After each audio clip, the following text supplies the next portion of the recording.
This is going to be your week 1 slash crossover to week 2. Now, when I'm doing these videos, I'm going to be doing a lot of talking about week 1, week 2, week 3. And when I say week 1, I mean until you notice the behavioral changes that you're looking for. It could be week 1, it could be week 1 and 2, it could be 3 weeks before you get the behavior from your animal that you're expecting with this process. Now, into week 1, it's going to be boring. It's going to be the least fun you'll have having your exotic pet. You're going to ignore them. You're going to get all of the parameters right in your cage. You're going to give them clean chlorinated water and possibly a bubbler to keep it from stagnating. And you're going to hope they've been fed. Maybe put 6 or 8 crickets in the cage for a small lizard, a small feeding somewhere in the cage.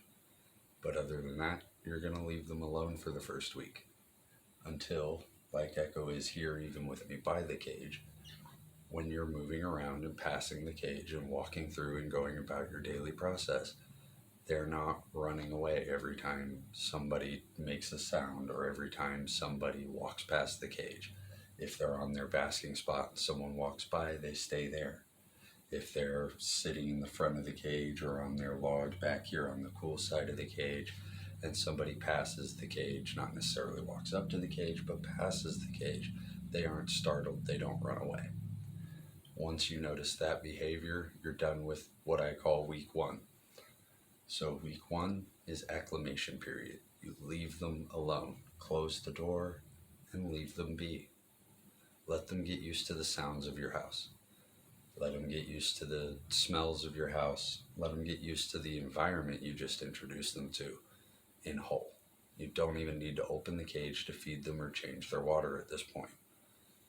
So for the first week, maybe the first 2 weeks, leave them be. Let them acclimate. Let them learn the house. And then week 2 or week 3, you're going to start what I'm doing here. This is your week 2. You're going to be next to the cage for a minimum of an hour a day. I would shoot for an hour a day for a week, maybe 2 weeks. That'd end you up at 4 weeks working with your animal. You haven't even gotten them out of the cage. Now, when I do my week 3 and 4 video, which, depending on the animal, could be longer down the road, but when I do my week 3 and 4 video, the next video, I'll explain what the first feeding would look like and how to go about getting that first interaction. I'll upload that video rather quickly, so you may be able to reference it from here to see what to attempt with your first feeding. But week 1, you don't even need to worry about a first feeding. If you want to try after the first week, that's fine.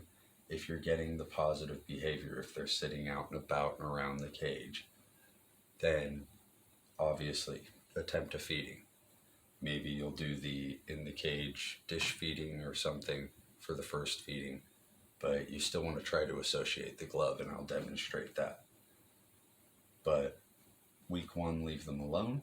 Week 2, you're going to want to be around the cage. You're going to want to spend at least an hour a day next to the cage, like I am here. You don't necessarily have to talk. They don't necessarily have to even be out of their hide. It would be nice if you would approach the cage when they're out of their hide and be around until they get more active or go hide.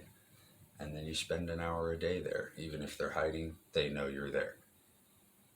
But after you spend that hour a day, eventually, like you saw with Echo here, I mean, he's still out, but you probably can't see him on the camera. He's sitting over on his other basking rock that's tilted a little further from the door. But when you get the reactions of them sitting out and about and not being afraid of your presence next to the cage, I'm moving around, and Echo's not afraid, he's not startled, he's not running to hide. He's honestly curious as to why I'm sitting here next to the cage talking, because normally I don't. But week 2, be next to the cage.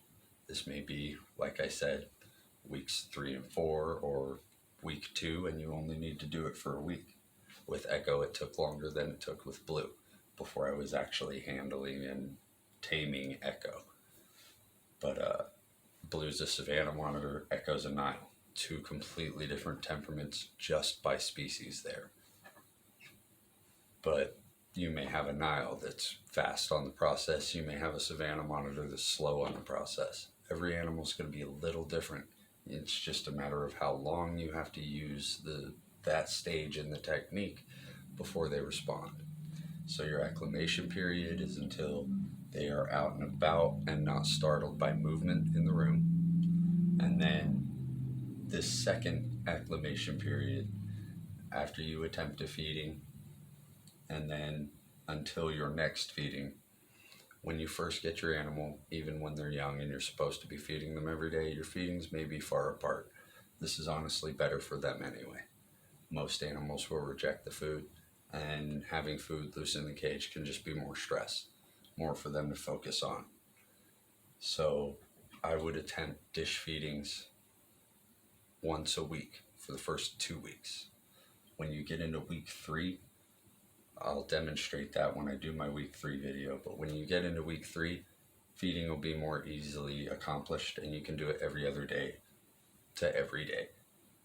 But first 2 weeks, 1 feeding, maybe 2.